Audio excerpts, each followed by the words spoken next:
Hello ma'am ngasi komla panbi grafting tauge si panbi sida napchin deni sida masa lauraga si jaina handak lairu baduneba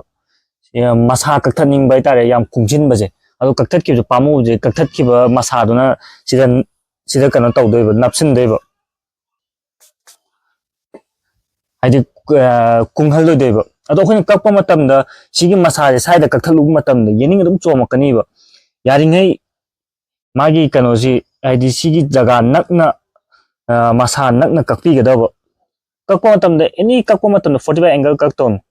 sumaina yam nakna kakpiba khajik hengatpada kano tawniba de tarchi hangi je grafting tawbose sida ubre sida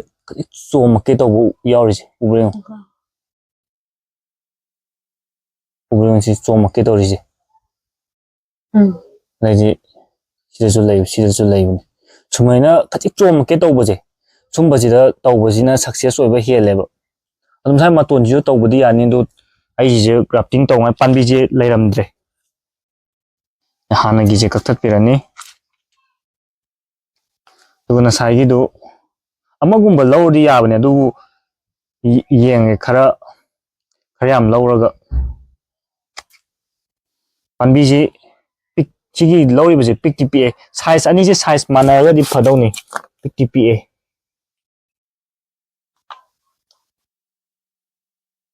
chi panbi je champlara komlara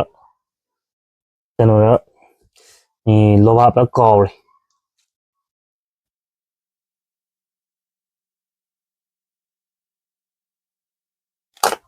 to size yam di khenare adubu yadi yani thang na lien bu di pik paji blade na nungai be hele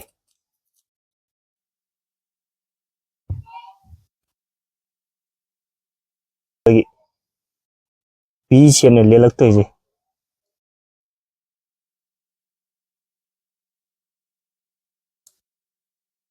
maton je tumhande besi lendhar agam maton je tumhande maina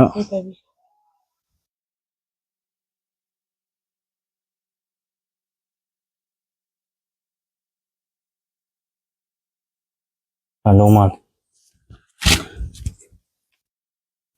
jin ba matamda no ubeyo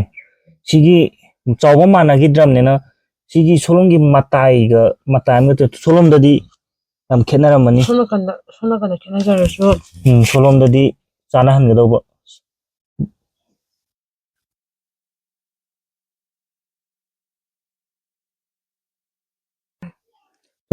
side solom dadi side amadi mana no somda mana gera adi panbi makha gi panbi siga mathak ta haptiliba ani je side amadi mana hanba duga sida yam tight oina kan tawjin doini ena tawdoi je black tin ni natabe plastic cham cham bana yesin ge su yai macha da tawbase yam dui adi panbi chawba mana da bage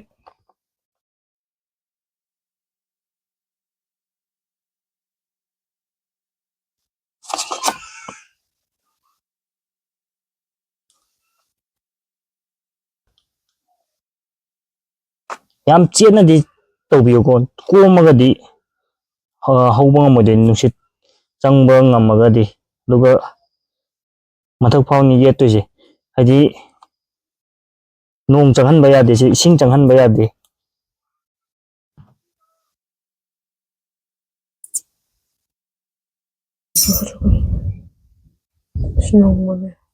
yarni sigi matungdagi dilore to sigi ena thamu sigi sumbasida yening chomaktoineba